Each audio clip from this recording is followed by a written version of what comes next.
बिस्मिल्लाहिर्रहमानिर्रहीम, अस्सलाम वालेकुम। गुज़श्ता लेक्चर में हमने आपको कंस्ट्रेंट ऑप्टिमाइजेशन में सब्स्टिट्यूशन मेथड करवाया था और मुझे उम्मीद है वो आपको अच्छी तरह से समझ आ गया होगा। आपको याद होगा कि जैसे मैंने आपको बताया था कि that consumer want to maximise the utility, okay, जबकि उसका बजट उसका कंस्ट्रेंट होता है। जैसे प्रोड्यूसर मैक्सिमाइज कर चाहता है कि वो प्रोडक्शन को मैक्सिमाइज करे, उसका कंस्ट्रेंट जो है वो भी बजट होता है, कॉस्ट होती है उसका कंस्ट्रेंट, राइट। तो इस तरह से डिफरेंट कंस्ट्रेंट्स की मौजूदगी में हमने फंक्शन को किस तरह से ऑप्टिमाइज़ करना है, उसका जो सब्स्टिट्यूशन मेथड था वो हमने पिछले लेक्चर में आपको बताया था। और आज के लेक्चर में हम लैग्रेंजियन मल्टीप्लायर भी आपको बताएंगे और optimisation of the multi variable functions भी आपको समझाएंगे। तो सबसे पहले हम आपको जो है वो एक एग्जांपल के ज़रिए से जो है आपको अच्छी तरह से याद होगा कि हमने आपको बताया था कि जैसे कि एक फंक्शन गिवन है z is equal to 4x² minus 2xy और प्लस 6y², ये ऑब्जेक्टिव फंक्शन, ओके, और सब्जेक्टिव है x plus y is equal to 72। So हमने ऑप्टिमाइज़ करना है z को, जबकि हमारा जो कंस्ट्रेंट है वो x plus y is equal to 72 है। हमने मेथड सब्स्टिट्यूशन का नहीं बल्कि इस दफ़ा मेथड हमने जो है वो लैग्रेंजियन मल्टीप्लायर का मेथड सीखना है। तो आपने स्टेप्स याद रखने, ठीक है, और उन स्टेप्स को अच्छी तरह से एग्जीक्यूट करना है while solving this question. So very first step याद रखिएगा, पहले स्टेप में solve the subjective function for zero, okay. सबसे पहला स्टेप क्या है कि इसको ज़ीरो के लिए सॉल्व करें। 72 minus x minus y is equal to 0। Step 2 में क्या करें, इस फंक्शन को आप लेमडा के साथ मल्टीप्लाई कर दें। क्या कर दें? लेमडा के साथ मल्टीप्लाई कर दें, ठीक है। सो हमने क्या किया, 72 minus x minus y is equal to 0, okay. तो हमने दूसरे स्टेप में इसको लेमडा के साथ मल्टीप्लाई कर दिया, ठीक है। It will become 72 lambda minus x lambda minus y lambda is equal to 0, okay. Now third step में आपने इस फंक्शन को ऑब्जेक्टिव फंक्शन में ऐड कर देना है। क्या करना है? ऐड कर देना है। So it will become z is equal to 4x² minus 2xy plus 6y² plus 72 lambda minus x lambda minus y lambda is equal to 0. It will become this equation objective function इस तरह से, okay. तो 3 steps, 4th step में हमने z को with respect to x, y और lambda derivate कर लेना। सबसे पहले हमने z x ले लें, ओके। इसको डेरिवेट करें with respect to x, that will become x 8x minus 2y minus, अब इसमें x नहीं है, ये 0 हो जाएगा, इसमें x नहीं है, 0 हो जाएगा, इसमें x मौजूद है तो माइनस लेमडा, इसमें x मौजूद नहीं है, 0 हो जाएगा। This will become equation 1, okay. Now y ले लें विद रिस्पेक्ट टू y, तो ये आ जाएगा माइनस 2x, इसको डेरिवेट किया, 6y² का derivation plus 12y and then इसमें भी y नहीं है, 0 हो जाएगा, इसमें भी y नहीं है, 0 हो जाएगा, इसमें y मौजूद है, लिहाजा हम क्या करेंगे, इसको with respect to y derivate किया तो ये minus lambda that is 0, this will become equation 2। Then z lambda ले लें विद रिस्पेक्ट टू लेमडा, तो 4x स्क्वायर के साथ लेमडा मौजूद नहीं है, 2x वाई के साथ लेमडा नहीं है, 6y स्क्वायर के साथ लेमडा नहीं है, ये सारे ज़ीरो हो जाएंगे, कॉन्स्टेंट्स हैं। और देन 72 लेमडा का डेरिवेटिव 72 और माइनस एक्स लेमडा का derivative minus x minus y lambda का derivative minus y is equal to 0। अब आपके सामने ये 3 इक्वेशंस हैं, ओके। और आप देखें कि 3 वेरिएबल्स हैं और 3 इक्वेशन है, आप इनको सॉल्व कर सकते हैं, ठीक है। इसको सॉल्व करने के बहुत सारे तरीके हो सकते हैं, ठीक है, लेकिन आप इस तरह से जो तरीका मैं बताऊंगा वो भी ठीक है। और उसके अलावा भी अगर आप सब्स्टिट्यूशन मेथड से करना चाहें, एलिमिनेशन मेथड से, अपने मैट्रिक में आपने ये सारे मेथड्स पढ़े होंगे इक्वेशंस को सॉल्व करने के, राइट। सो अब देखें मैं किस तरह से करता हूँ। मैं इस तरह से करता हूँ कि इक्वेशन 1 को solving equation 1 for lambda, okay, solving equation 1 for lambda. तो ये lambda is equal to 8x minus 2y, this will become equation 4. Now solving equation 2 for lambda, okay, so lambda is equal to will become minus 2x plus 12y, okay, so this is equation 5. अब आप ज़रा गौर से देखिए कि equation 5 and 4 both are equal to lambda. So इधर आप देखें कि हम lambda is equal to equation 4 में 8x minus 2y, lambda is equal to minus 2x plus 12y. So हम इन दोनों को दोनों lambda हैं तो हम इस तरह से क्या लिख सकते हैं ना, 8x minus 2y is equal to minus 2x plus 12y, okay.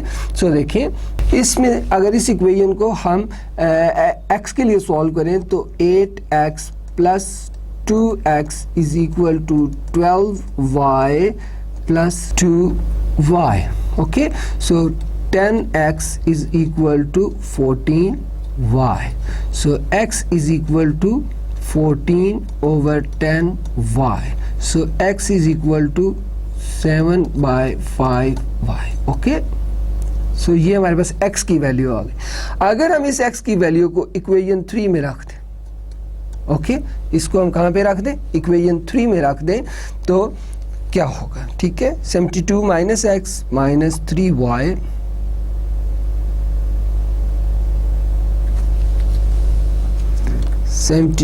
Minus x minus y is equal to 0। और हमने जो x फाइंड किया है वो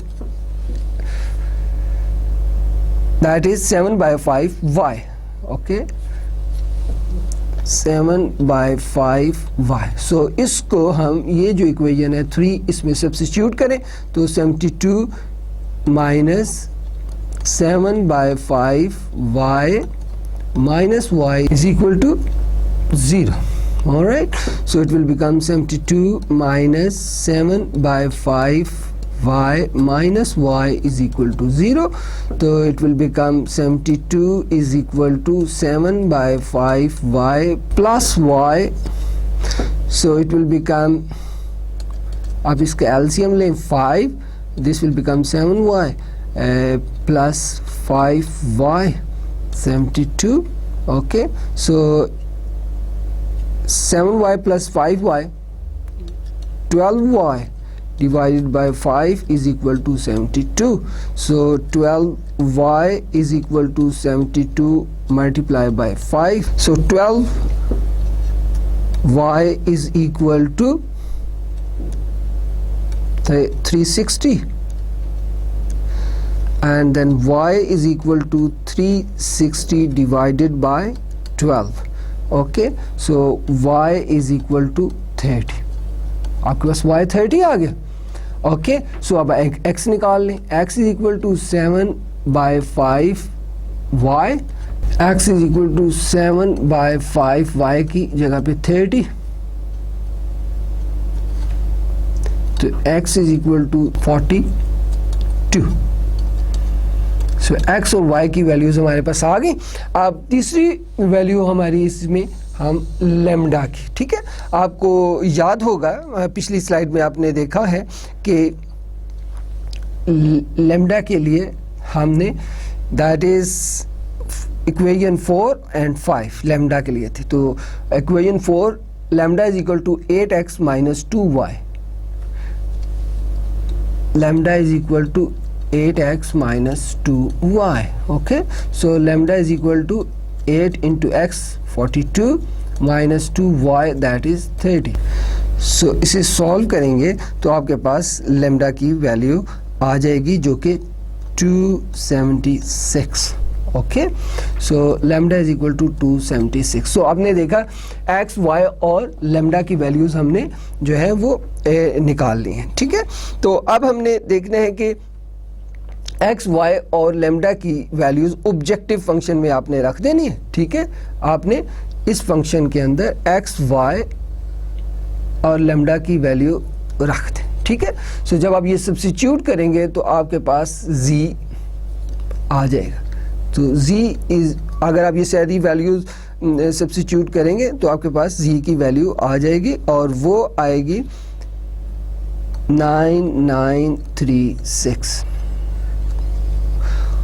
ओके, सो इस तरह से हमने देखा x 42 y 30 लैम्डा 276. तो हमारे पास ऑब्जेक्टिव फंक्शन जो है उसकी वैल्यू 9936 आ गई. ठीक है, अब आपको x और y की वैल्यूज तो बड़ी अच्छी तरह से समझ आ रही होंगी वो कौन सी हैं. ठीक है, तो ये जो हमारा था ये वाला x plus y should equal to 72, ये जो हमारा कंस्ट्रेंट था उसमें ये वैल्यू रखें तो ये दोनों साइड्स इक्वल हो रही हैं. तो इट मींस के आप विद इन बजट जो है आप जो है वो z की वैल्यू अटेन कर सकते हैं. ठीक है, लेकिन आपने यहाँ पे एक चीज़ देखी होगी लैम्डा. ठीक है, अब लैम्डा की वैल्यू जो है वो 276, हम इसको किस तरह से इंटरप्रेट करेंगे. ठीक है, तो इसको इंटरप्रेट करने के लिए आप गौर से सुनिएगा और देखिएगा कि किस कदर ये यूजफुल है. When lambda is equal to 276, it means a 1 unit increase in the constant of the constraint will lead to a increase of approximately 276 or exactly 276 in the value of the objective function. यानी कि अगर हम constraint में एक unit change लाएं तो objective function में किस कदर चेंज आएगी. ठीक है, तो आपने देखा कि अगर एक यूनिट हम कांस्टेंट फंक्शन में चेंज लाते हैं, जस्ट 1 यूनिट, ओके, सो उससे जो हमारा ऑब्जेक्टिव फंक्शन है उसमें 276 के इक्वल चेंज आएगी. Okay, understand. So this is how we can interpret the lambda. हम आगे जाके इकोनॉमिक एप्लीकेशन है जब इस की जो है वो कांस्टेंट ऑप्टिमाइजेशन के लैग्रेंजियन मल्टीप्लायर की करेंगे तो उसमें आपको ज़्यादा बेहतर तौर पे समझ आएगी कि लैम्डा जो है वो उसकी वैल्यू किस कदर यूजफुल है. यानी कि एक यूनिट चेंज इंक्रीज और डिक्रीज अगर सब्जेक्टिव फंक्शन में आए तो ऑब्जेक्टिव फंक्शन में किस कदर चेंज आएगी. ओके, सो ये ऑब्जेक्टिव जो फंक्शन में किस कदर चेंज आएगी ये इक्विवेलेंट टू लैम्डा होती है. जो लैम्डा आपने फाइंड किया उसके बराबर होती है. Okay, so this is how we can explain you know this constant optimisation. However I you know एक और एग्जांपल जो है ना वो आप, ताकि आपको बिल्कुल ये क्लियर हो जाए. ठीक है, सो उसको देखिए आप इस तरह से कि अगर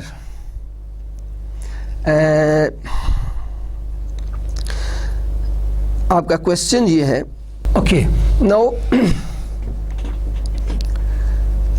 हम देखेंगे एक एग्जांपल लेंगे और वो उस एग्जांपल में हम जो है वो एक फर्म का कॉस्ट फंक्शन लिखते हैं. ठीक है, for example C is equal to 8x square minus XY plus 12y square. ये एक फर्म का जो है वो कॉस्ट फंक्शन. ओके, और फर्म ने का जो सब्जेक्ट फंक्शन है, जो कंस्ट्रेंट है, वो ये कि x और y के ऐसे कम्बिनेशन उसने प्रोड्यूस करने हैं जो मिल का 42 से ज़्यादा ना हो. ओके, सो ये उसका कंस्ट्रेंट है. ओके, सो फर्म ने मिनिमम कॉस्ट को मिनिमाइज करना है, जबकि उसका कंस्ट्रेंट क्या है कि जो दो प्रोडक्ट x और y वो प्रोड्यूस कर रही है वो 42 से ज़्यादा ना हो. ओके, नाउ लुक, स्टेप्स आपको याद है. Step 1, solve the subjective function for 0. Okay, so it will be 42 minus x minus y is equal to 0. What is the second step? Second step it is that multiply it with lambda. 42 minus x minus y is equal to 0. Okay, so it will become 42 lambda minus x lambda minus y lambda, that is equal to 0. Okay, now third क्या है, इसको objective function में add कर दे. So it will become c is equal to 8x square minus xy plus 12y square plus 42 lambda minus x lambda minus y lambda equal to 0. Okay, so is it clear? So 3 step याद रखिए. Step 1, solve the constraint or subjective function for 0, then multiply it with lambda, okay, then add it into objective function. तीनों, okay, जब ये तीनों हो जाएं उसके बाद सिंपल स्ट्रेट फॉरवर्ड जो है आपने पार्शियल डेरिवेटिव्स लेने हैं. तो 3 वेरिएबल आपको अब नजर आ रहे हैं, x, y और लैम्डा. सो हम क्या करेंगे, cx x के लिहाज से डेरिवेट करें तो it will B 16x minus y minus lambda. Okay, क्योंकि इस वेरिएबल में x है, इसमें भी x है, इसमें भी x है, इसके अलावा बाकी जितने भी हैं वो तो कांस्टेंट्स हो गए, लिहाजा वो 0 हो जाएंगे. सो इन 3 के अंदर x मौजूद है, लिहाजा इनके कोफिशिएंट्स जो हैं हमने जो है उनको पार से मल्टीप्लाई करके और पार में से जो है एक सब्ट्रैक्ट करके हमने लिख दिया. सो 8x स्क्वायर जो है वो 16x हो गया. ठीक है, और then y and then lambda. Okay, so now हम इसको इक्वेशन 1 कॉल कर लेते, कह लेते हैं, और cy अगर आपने कैलकुलेट करना है विद रिस्पेक्ट टू y, अब आप डेरिवेट करें. ओके, c को. So it will be minus x plus 24y and minus lambda, that is equal to 0. So ये इक्वेशन आपकी 2 हो गई. ओके, सो c लैम्डा निकाल लें. c लैम्डा निकालेंगे तो ये 42 minus x minus y equal to 0. This is the equation number 3. Okay. अब मैंने आपको बताया था कि देखिए इक्वेशन 1 और 2 में लैम्डा मौजूद है, दोनों को लैम्डा के लिए सॉल्व कर लें और फिर देन उनको इक्वेट कर लें तो आपके पास एक और इक्वेशन आ जाएगी. ठीक है, जैसे कि देखिए solving equation 1 and 2 for lambda. Okay, solving equation 1 and equation 2 for lambda. इसको सॉल्व करें. So lambda is equal to 16x minus Y.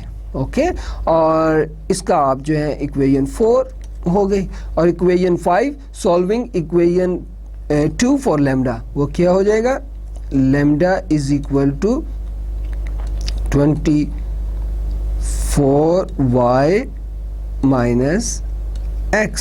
ये आपके पास इक्वेशन 5 आ गई. अब देखें 5 और 4 दोनों लैम्डा के इक्वल हैं, तो इसका मतलब क्या हुआ कि 16x minus y is equal to 24y minus x. Okay, so आप इसको इधर x के लिए सॉल्व कर लें या y के लिए सॉल्व कर लें. अगर हम x के लिए करें तो 16x plus x is equal to 24y plus y. Okay, तो it will become 17x is equal to 25y. So x is equal to 25 divided by 17y. So, अब x की वैल्यू आ गई, इसको आप लें और इक्वेशन 3 में सब्स्टिट्यूट कर दें. ठीक है, that is 42 minus x minus y is equal to 0. Okay, so 42 minus 25 by 17y minus y is equal to 0. Okay, so it will become 25 by 17y plus y is equal to 42. Okay, so अगर LCM लें तो 17 LCM में आ गया, 25 25y plus 17y is equal to 42. Okay, so 25 plus 17y, that is 42 by 17 y is equal to 42. Okay, so y will become 17. Okay, y 17 आ गया, इसको अब आप substitute करें here, तो you can find x. Okay, so x is equal to 25 by 17 into y. y की जगह पे आप क्या लिख दें? 17. so x कितना आ गया फिर? 25. so x is equal to 25 and y is equal to 17. now अगर आप x और y, ये दोनों वैल्यूज जो आपने x और y की फाइंड की हैं, आप इक्वेशन 4 में रख दें तो आपके पास लैम्डा आ जाए. ओके, जब आप रखेंगे तो आपके पास क्या आ जाएगा? लैम्डा. ठीक है, और जब आप इसमें सब्स्टिट्यूट करेंगे तो लैम्डा की वैल्यू आपके पास 383 आ जाए. ओके, सो इट मीन आपके पास x और y दोनों आ गए और लैम्डा भी आपने कैलकुलेट कर लिया. ओके, अब आपने ये देखना है, गौर से देखिएगा इन आंसर्स को हमने इंटरप्रेट कैसे करना है. राइट, देखें, x आपके पास 25 आ गया, y आपके पास 17, लैम्डा 83 आ गया. ओके, नाउ आप कहेंगे with lambda is equal to 383, 1 unit increase in the constant और production quota will lead to an increase in cost approximately 383. Okay, आपने गौर किया कि देखें आपके पास कोटा क्या था? 42. x plus y should equal to 42. यही था ना कोटा आपके पास. आप देखें कॉन्स्टेंट से आपको नजर आ रहा है. Okay, x plus y is equal to 42. अगर ये 42 का कोटा आपने 1 यूनिट इंक्रीज करना. ओके, अगर आपने 1 यूनिट इंक्रीज करेंगे तो आपकी कॉस्ट में कितना इजाफा हो जाएगा. ठीक है, ये पॉइंट आपको अंदाजा है ना कितना इंपॉर्टेंट है कि आपकी अगर आपने x और y का कॉम्बिनेशन 12 बनाना है, और अगर बना रहे हैं, और अगर आप अपने x plus y should equal to 43 जो है वो करना चाहते हैं, 42 से 43 या 42 से 41, तो उसके कुछ असरात कॉस्ट पे होंगे ना. ठीक है, यानी कि x plus y is equal to 42 की बजाय x plus y equal to 43 करना चाहते हैं, तो यू वांट टू नो कि आपकी कॉस्ट में कितना इजाफा होगा.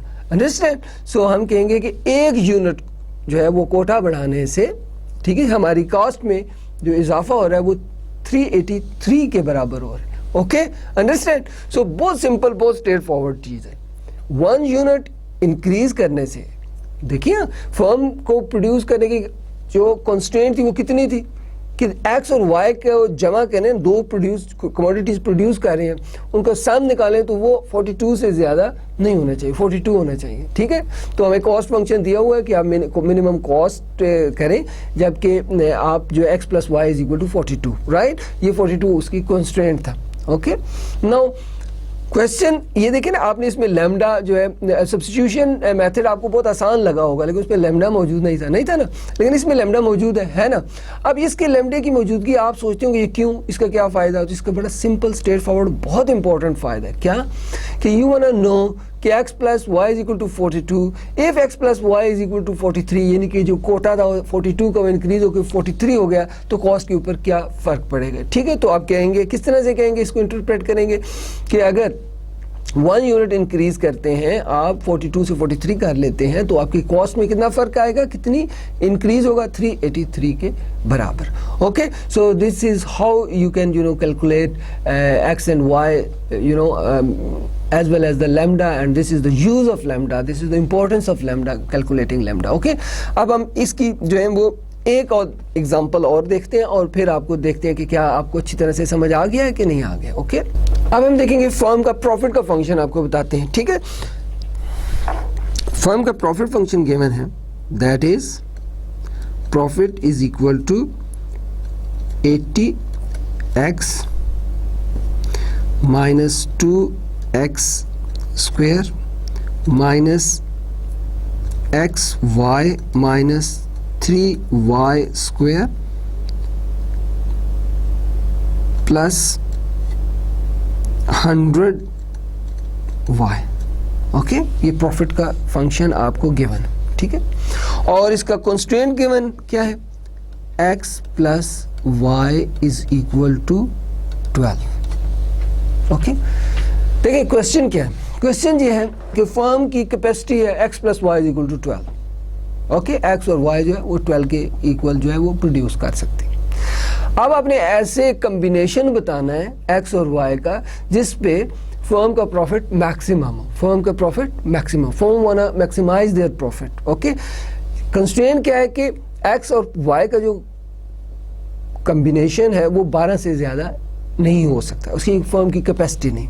ओके, इसे गौर से देखिए कि आप x और y का ऐसा प्रोडक्ट मिक्स जो है आपने सजेस्ट करना है जिस पर फर्म का प्रॉफिट मैक्सिमम हो।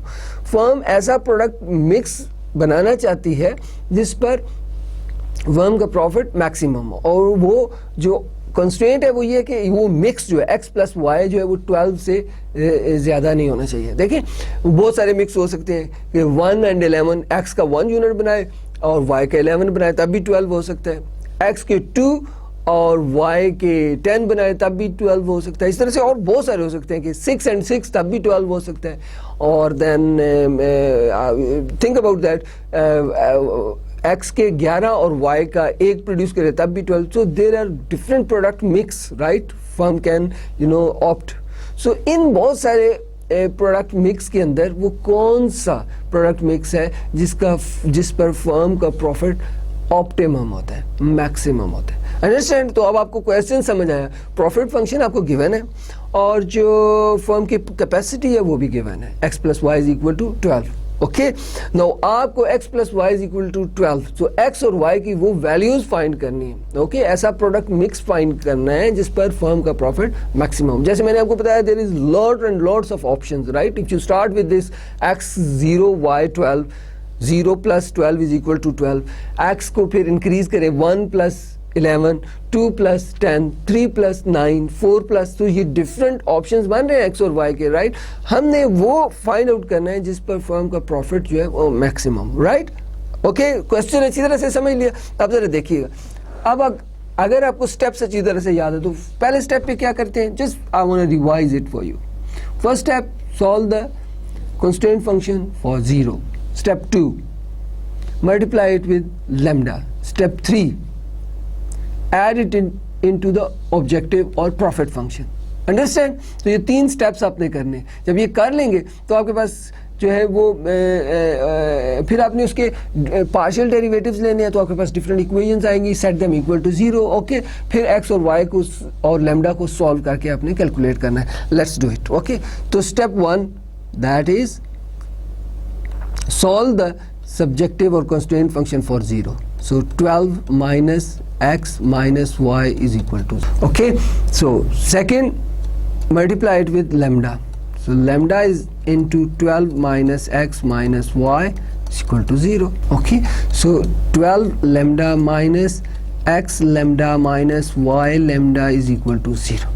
Third, इसको ऐड कर दें किसमें, प्रॉफिट के फंक्शन में। So profit is equal to 80x minus 2x square minus xy minus 3y square plus 100y plus 12 lambda minus x lambda minus y lambda। Okay, तो हमने profit function या objective function के अंदर वो add कर दे। Add करने के बाद आपने क्या करना है, very simple, x pi x pi y और पाई लैम्डा आपने निकालना है। ओके, पाई x निकालें, partial derivative with respect to x, that is 80 minus 4x minus y minus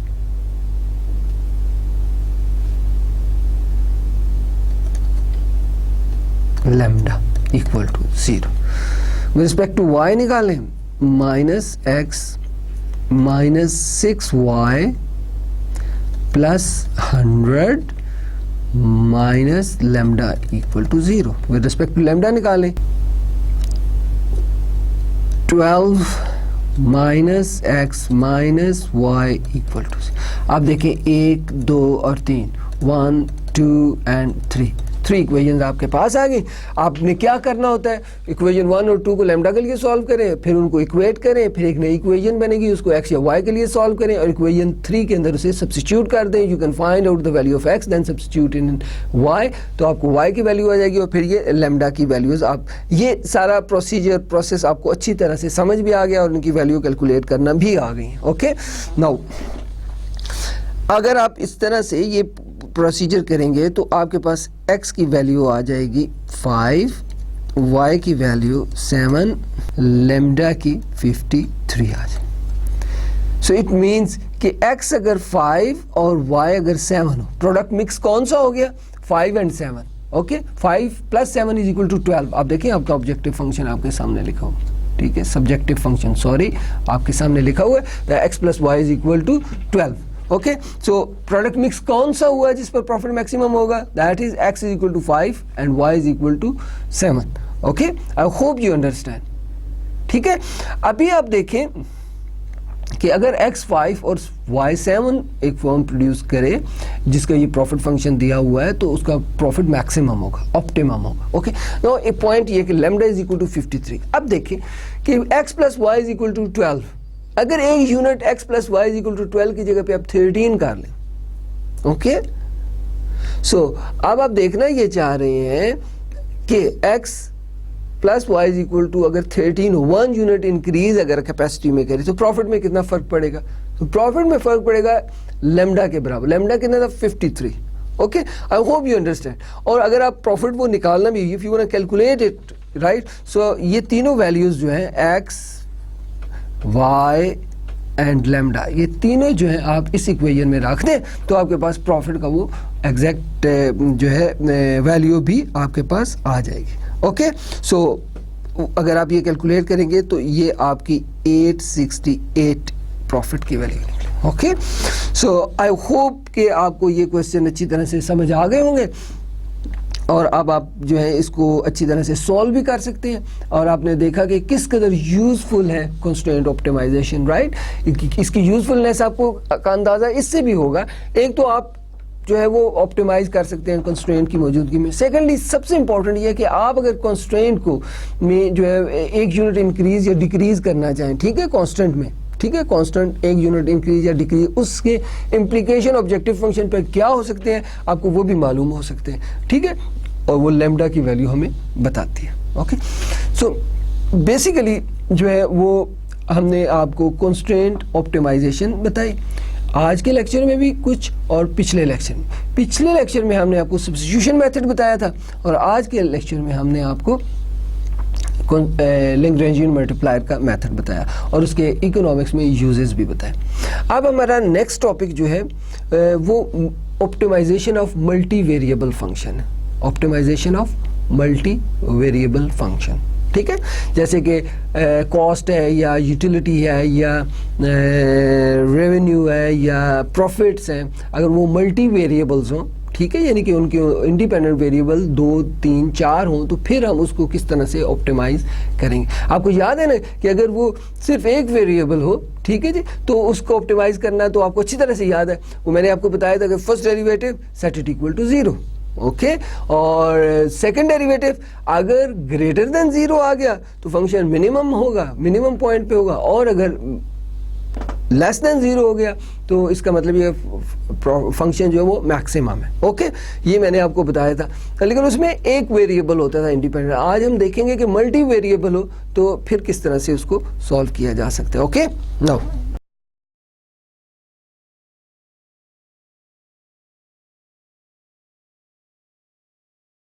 optimisation of multi variable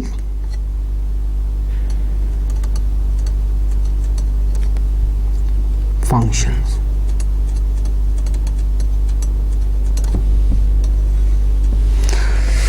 देखें जी, अगर आपके पास जो है वो प्रॉफिट का एक फंक्शन दिया हुआ है, profit is equal to 64x minus 2x square plus 4xy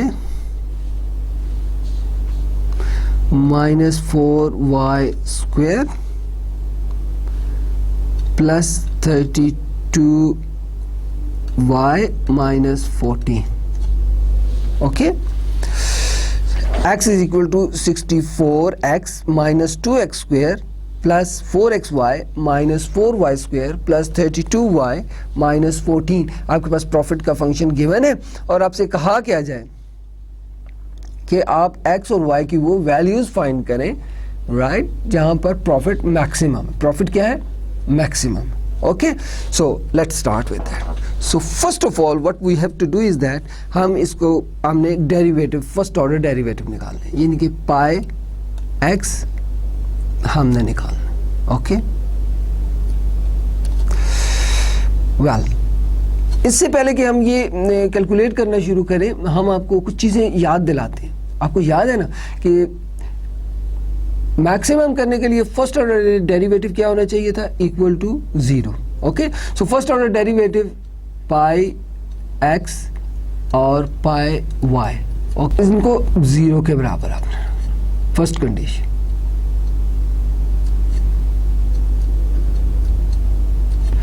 second condition में आपने देखना है कि पाई x और पाई y क्या ग्रेटर आ रहे हैं या लेस. अगर लेस देन आ रहे हैं तो फंक्शन ऑप्टिमम मैक्सिमम पे हो.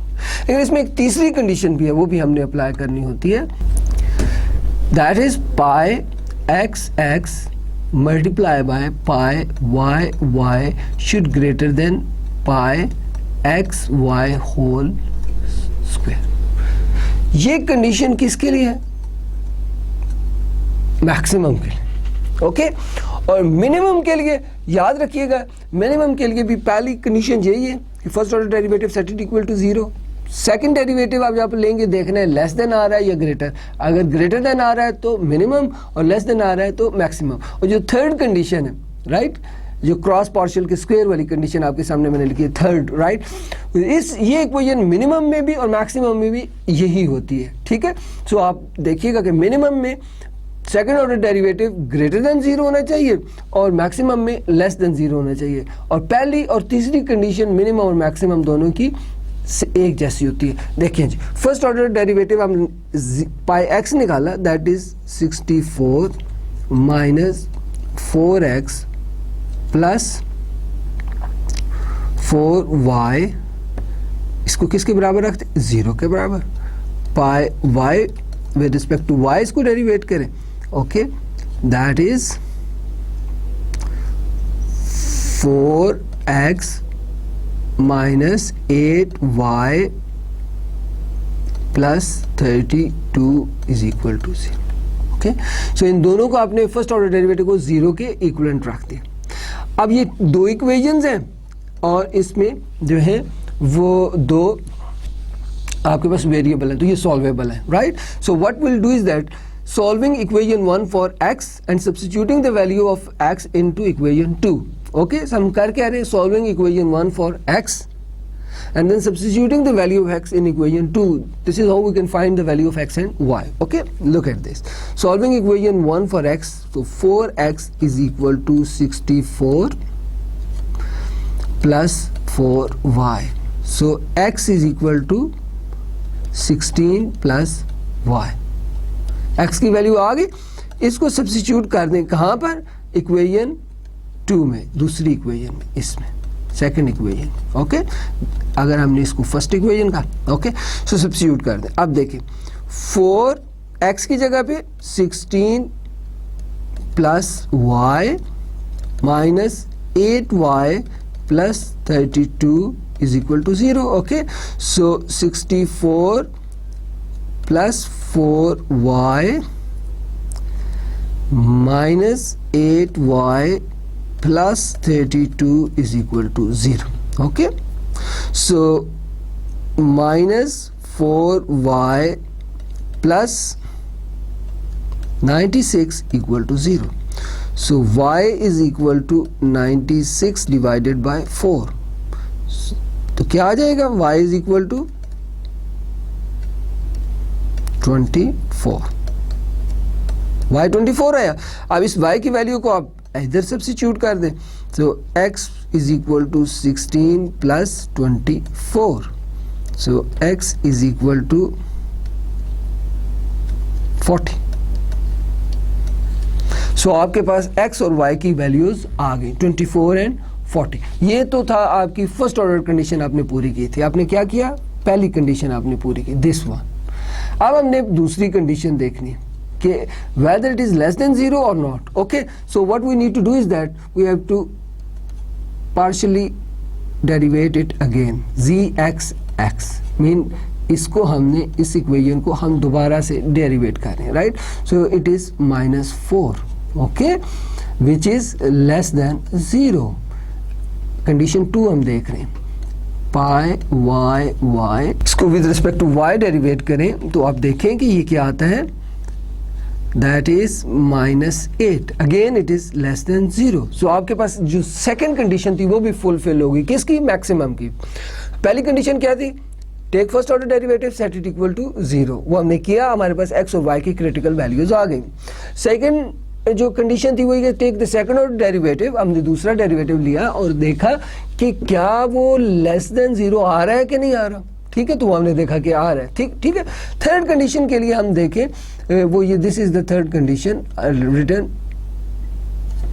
सबसे पहले आप क्या है, आपके पास पाई एक्स भी मौजूद है और पाई वाई भी मौजूद है, सेकेंड ऑर्डर. अब आपको पाई एक्स वाई चाहिए. ओके, सो इस इक्वेशन को आप with respect to y derivate कर दें, राइट. तो ये आ गया आपका 4.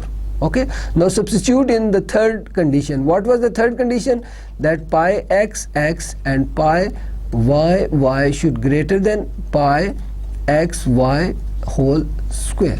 सो that is -4 -8 4 whole square. So 32 is greater than 16. It means third condition is also satisfied, right? So हम कह सकते हैं कि if firm produces y 24 units, x 40 unit, then the profit of that firm is maximum. ठीक है? Is it clear? So याद रखने की ये मल्टी वेरिएबल फंक्शंस को ऑप्टिमाइज करने के लिए और जो एक वेरिएबल वाला फंक्शन हो इंडिपेंडेंट, उसको ऑप्टिमाइज करने का बुनियादी फर्क क्या है? Very simple. If it is only one independent variable, then take first order derivative, set it equal to 0, find the critical value and then take second order derivative see whether it is less than और greater than 0. Okay, understand? Now broadly हम कह सकते हैं कि पहला derivative 0 के बराबर रखना है और क्रिटिकल वैल्यू फाइंड कर लेनी है, और दूसरा डेरिवेटिव हमने जो है देखना है पॉजिटिव है या नेगेटिव है, लेस देन 0 या ग्रेटर देन 0 है.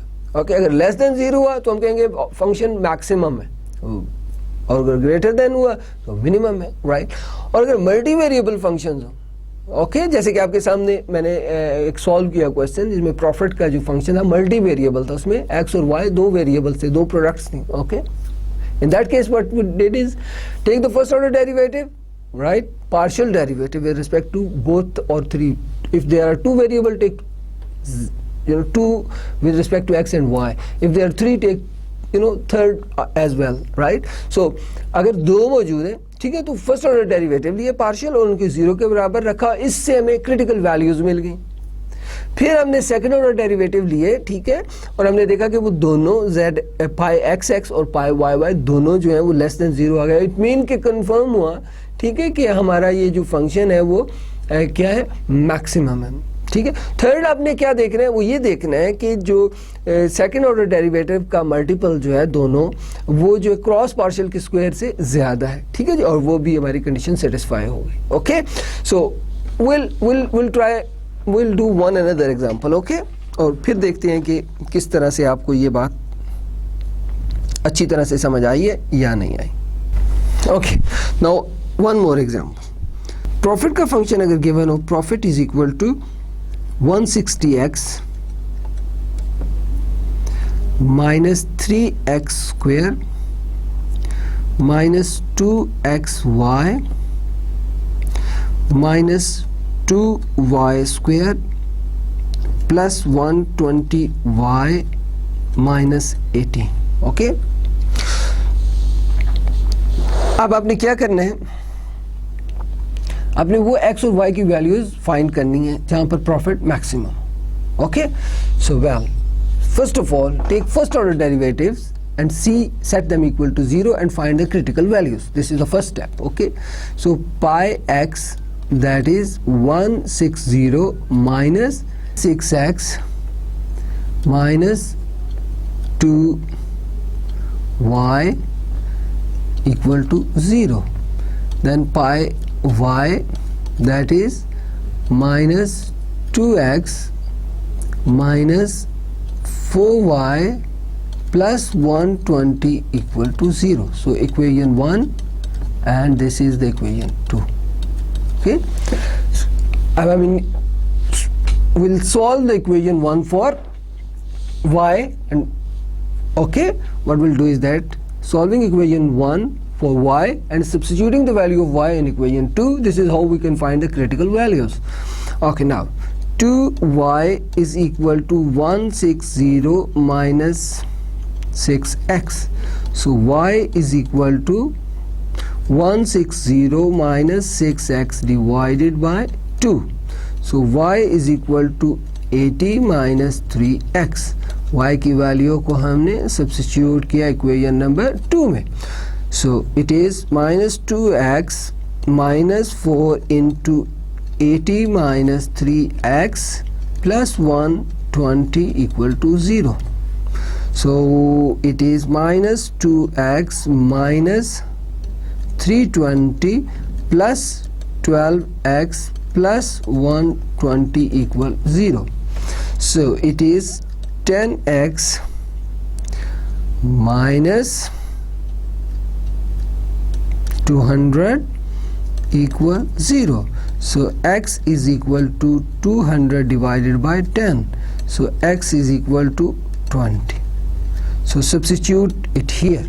Okay, now y is equal to 80 minus 3 into 20. So y is equal to 20. Okay, so आपने देखा कि x की वैल्यू भी 20 आ रही है और y की भी 20 आ रही है, critical values. Okay fine. Now ये तो आपकी फर्स्ट ऑर्डर कंडीशन थी. अब हमने क्या देखना है, इसकी second order condition. Okay, so वो क्या है, that pi x x equal to that is minus 6 which is less than 0 and pi y is equal to minus 4. This is again less than 0. Understand? So आपने क्या देखा कि second order derivative में बता रहे हैं कि वो लेस देन 0 है. Okay, so it means x अगर 20 y भी 20 प्रोड्यूस किए करे फर्म तो उसका प्रॉफिट क्या होगा, मैक्सिमम होगा. लेकिन हमें तीसरी कंडीशन भी देखनी है. तीसरी कंडीशन क्या थी, याद है ना आपको, z pi x x multiply by pi y y should greater than cross partial derivatives square. Okay, so first of all we need to find pi xy. pi xy आप इधर से इसको y के लिहाज से डेरिवेट करें तो ये -2 आ जाएगा. so pi xx कितना है, that is -6 multiply by pi yy, that is -4. ये greater. okay, so 24 is greater than 4. hence it is proved that if a firm produces x 20 unit, y 20 unit, the profit is maximum. Okay, this is basically how we can maximize the profit, right, when the function is multivariable. Okay, well, now अब हम एक example करेंगे और उस example में cost और revenues के functions भी आपको बताएंगे। मोनोपोलिस्टिक कंपटीशन हमने पढ़ रखा है, उसके कुछ हवाले देंगे, ठीक है। और उससे हमें भी जो है वो हम काफ़ी आसानी महसूस करेंगे, क्योंकि आपने मोनोपोलिस्टिक कंपटीशन पढ़ा है, आपको मालूम है रेवेन्यू किसके बराबर होता है, आपको मालूम है प्रॉफिट कैसे निकाला जाता है, ठीक है। अब हम आपको डिफरेंट इन्फॉर्मेशन देते हैं और डिफरेंट क्वेश्चन जो हैं वो आपको सॉल्व करना सिखाएंगे। अगर if you have different information, for example अगर एक मोनोपोलिस्टिक फर्म है, राइट, और वो 2 कमोडिटीज प्रोड्यूस कर रही है, x and y, okay. So x का डिमांड फंक्शन है x is equal to 25 minus 0.5 p x, okay. And दूसरी कमोडिटी वाई प्रोड्यूस कर रही है, that is 30 minus P of Y. Okay, so these are the demand function of 2 products produced by a monopolist. Okay, एक monopolist है जो 2 products जो है वो बेच रहे हैं, जिनका डिमांड फंक्शन आपके सामने गिवन है, ओके। और उस फर्म का कंबाइंड कॉस्ट फंक्शन आपको बता दिया जाए कि वो cost is equal to x square plus 2xy plus y square plus 20, okay, this is x, okay. So cost is equal to x square plus 2xy plus y square plus 20. और question अब आपके क्या है, ये आपके पास information given है। Information 2 चीज़ें आपको बताई गई हैं, एक मोनोपोलिस्ट है जिसके 2 कमोडिटीज़ बेच रहे हैं, ओके, और दोनों के डिमांड्स की जो फंक्शंस हैं वो गिवन है, ओके, और कॉस्ट का कंबाइंड फंक्शन भी गिवन है, okay. Question 1, that is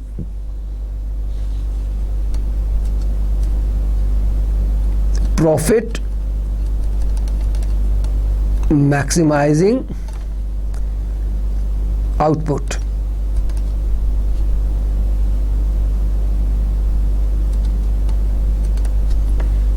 okay. आपने ये फाइंड करनी of each product, okay, x and y दोनों की। दूसरा क्वेश्चन आपसे ये मैं करूं अगर कि द प्रॉफिट मैक्सिमाइजिंग प्राइस,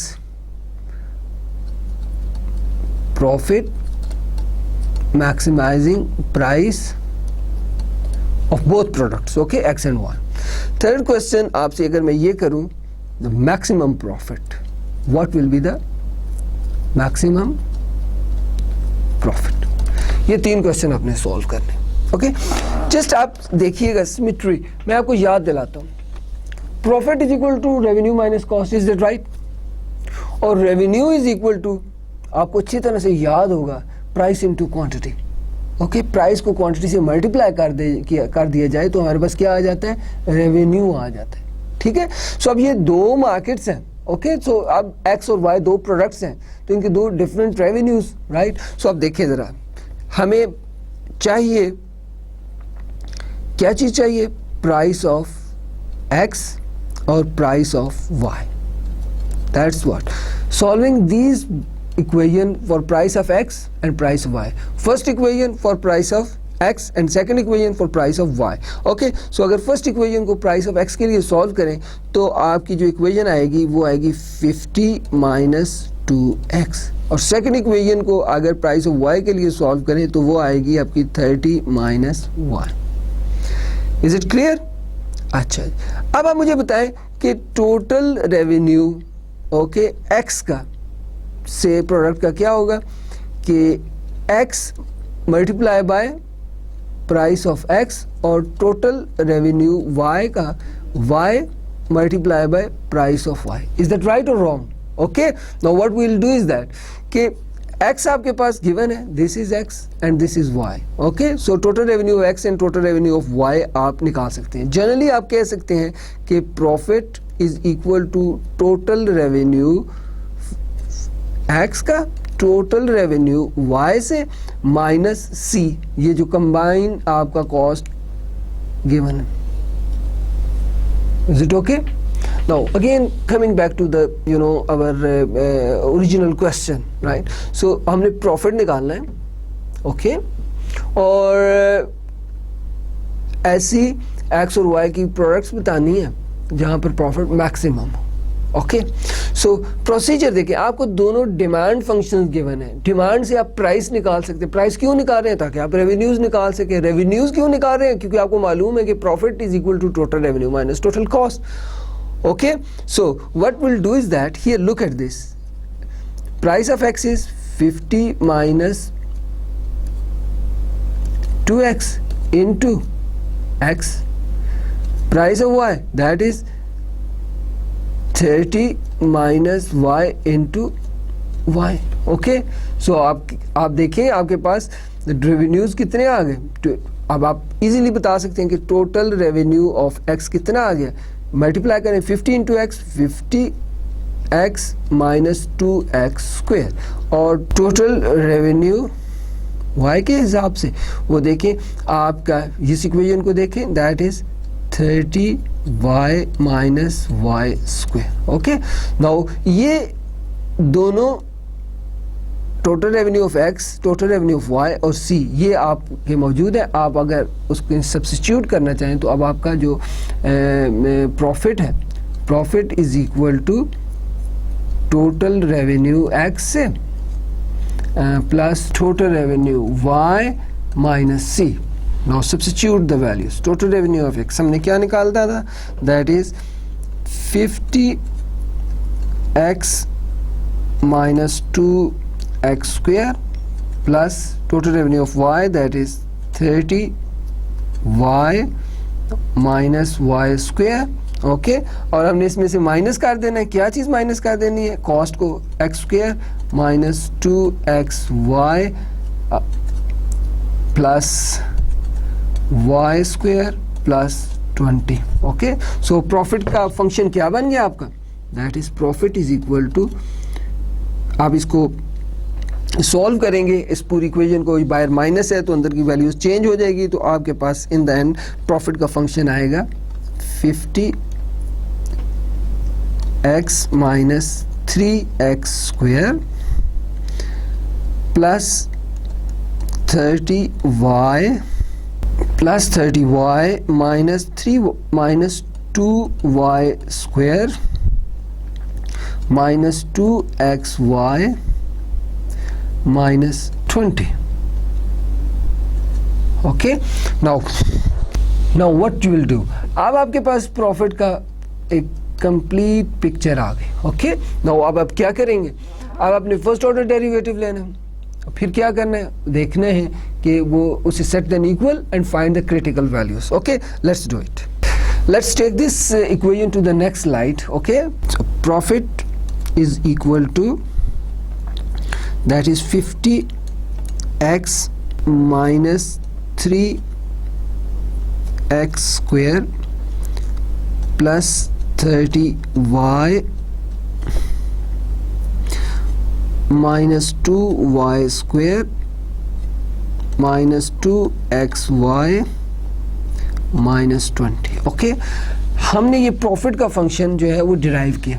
ठीक है, हमारे पास इंफॉर्मेशन क्या थी, दो प्रोडक्ट्स की डिमांड कर्व्स गिवन थी, उससे हमने उन दोनों को प्राइस के लिए सॉल्व किया, उनकी प्राइसेस निकल आएंगी तो उनके रेवेन्यूज निकल आए, जब रेवेन्यूज निकल आए तो रेवेन्यूज को कॉस्ट में से माइनस किया तो हमारे पास प्रॉफिट आ गया। ठीक है, सो ये प्रोसीजर जो है वो very important, you need to understand, right, ताकि आपको पता चले कि किस तरह से लॉजिकली एक प्रोसीजर किया जाता है। ठीक है, अगर आपको डिमांड, किसी मार्केट की डिमांड का फंक्शन मालूम हो जाए और आपको स्टैंडर्ड कॉस्ट फंक्शन भी मालूम हो तो आप प्रॉफिट किस तरह से निकाल सकते हो। ओके, तो अल्टीमेटली हमने प्रॉफिट का फंक्शन डिराइव कर लिया। ओके, अच्छा, अब हमने क्या करना है, pi is equal to 50x minus 3x square plus 30y minus 2y square minus 2xy minus 20. Okay, so we'll taking first order derivatives, mean pi x, that is 50 minus 6x minus 2y equal to 0 रखते हैं, और pi y is equal to, that is 30 minus 4y minus 2 x equal to 0। तो हमारे पास दो equations आ गई और दो variable हैं और ये सॉल्वेबल हैं। ओके, सो अब हम चाहें तो x के लिए चाहे तो y के लिए इक्वेशन 1 को सॉल्व करें और दूसरे में सब्स्टिट्यूट कर दें। फॉर एग्जांपल हम इक्वेशन 1 इस वाले को x के लिए y के लिए सॉल्व करें तो 2y is equal to 50 minus 6x, so y is equal to 25 minus 3x। Okay, इस वैल्यू को हम सब्स्टिट्यूट करें इक्वेशन 2 में, so 30 minus 4 into 25 minus 3x minus 2x equal to 0। 30 minus 100 minus plus 12x minus 2x is equal to 0, so it is 10x minus 70 is equal to 0, so x is equal to 7. Substituting this value into that equation will get y is equal to 25 minus 3 into 7, so y is equal to 3. So x और y हमारे पास आ गया। अब हम price of x और price of y easily calculate कर सकते हैं। We have to go back to the previous slide here. अगर हम look at these two equations, okay, if we substitute the value of x and y, p of x would be 50 minus 2 into 5 and p of y equal to 30 minus y 3. Okay, so this is how we can find the price of x and price of y as well. Okay, so हमारे पास x find हो गया 7 y 3. okay, और price of x और price of y भी हम easily calculate कर सकते हैं. That is price of x is equal to 36 and price of y is equal to 26. Okay, now then we have to check whether this is the optimum solution here. What we'll do is that we'll see pi xx is equal less or greater, right? So pi xx, that is minus 6, which is less than 0. That's good. So pi y, that is minus 4. This is again less than 0. So maximum की दोनों conditions आपकी पूरी होगी. तीसरी condition थी, that is pi xx, pi y should greater than pi xy whole square. Okay, so we need pi xy. So इस equation को with respect to y derivate करें, that is minus 2. Substitute the values, that is minus 6 into minus 4 are greater than minus 2 whole square, and that is 24 is greater than 4. Hence third condition is fulfilled. Okay, so price अगर commodity x की 7, y की 3 और price x की 36 और y की 26 हो तो form maximum profit earn कर रही होती है. Okay, so this is how we can solve the problems, problem statements as well. हम देखते हैं कि किस तरह से हमने गिवन इंफॉर्मेशन में से प्रॉफिट का फंक्शन बनाना है. ठीक है, प्रॉफिट का फंक्शन हमें गिवन क्या था, डिमांड दोनों प्रोडक्ट्स की. ओके, उनके अलग-अलग फंक्शन गिवन थे. हमने क्या किया, हमने दोनों के डिमांड फंक्शन से प्राइस निकाल ली. प्राइस निकालने का हमें क्या फ़ायदा हुआ कि we now we can calculate the revenue. Okay, it is very easy. For example the price of this pen is 2 rupee. Okay, और ये हमने 6 बेचे तो हमारा रेवेन्यू कितना होगा, 6 मल्टीप्लाई बाय 2. सो जब हमें प्राइसेस मालूम होगी, क्वांटिटी ऑलरेडी हमें गिवन है डिमांड फंक्शन के अंदर, so we can easily find out the revenues. The moment we find the revenue, फिर क्या होगा, हमें मालूम है कि profit is equal to revenue minus cost. So up there is 2 types of revenues from different products, x and y. So revenue from x plus revenue from y minus cost, that is our profit function. तो जैसे ही हमारे पास profit function आ गया और वो multi variable है तो हमें आगे मालूम है मल्टी वेरिएबल अगर प्रॉफिट फंक्शन गिवन हो तो हमने उसे ऑप्टिमाइज करना. किस तरह से करते हैं, first order derivative set it equal to 0. When will set it equal to 0 will get the critical values. Then take the second order derivative, see whether it is positive और negative. If it is negative, yes that's good, this is the condition for maximising, right. So वो अगर less than 0 आ रहा है तो वो भी हमने देख लिया, ग्रेटर देन आ रहा है तो मिनिमाइज की कंडीशन पूरी हो जाएगी। देन थर्डली हमने देखना है कि सेकंड ऑर्डर डेरिवेटिव्स का अगर मल्टीपल उनको ज़रब दिया जाए दोनों को तो वो ग्रेटर होना चाहिए क्रॉस पार्शियल के स्क्वायर से, वो भी हमारी कंडीशन पूरी हो गई, ठीक है। और ये एक्स और वाई की जो हमने वैल्यूज़ निकाली थी ये हम प्राइस के फंक्शन में रखेंगे तो हमारे एक्स और वाई की प्राइसेस भी आ गई। This is how we can use different information and will get what is required. Okay, so I hope कि आज के लेक्चर में आपने अच्छी बातें लर्न की होंगी, एक नए मेथड्स लर्न किए होंगे और उनको माइक्रो इकोनॉमिक्स में यूज़ करना सीखा होगा और उसको आप डिफरेंट जो आपने कंसेप्ट जो थ्योरेटिकल पढ़े हैं उनमें अप्लाई करना जो है आपने खुद भी करना है और इसे देखिएगा।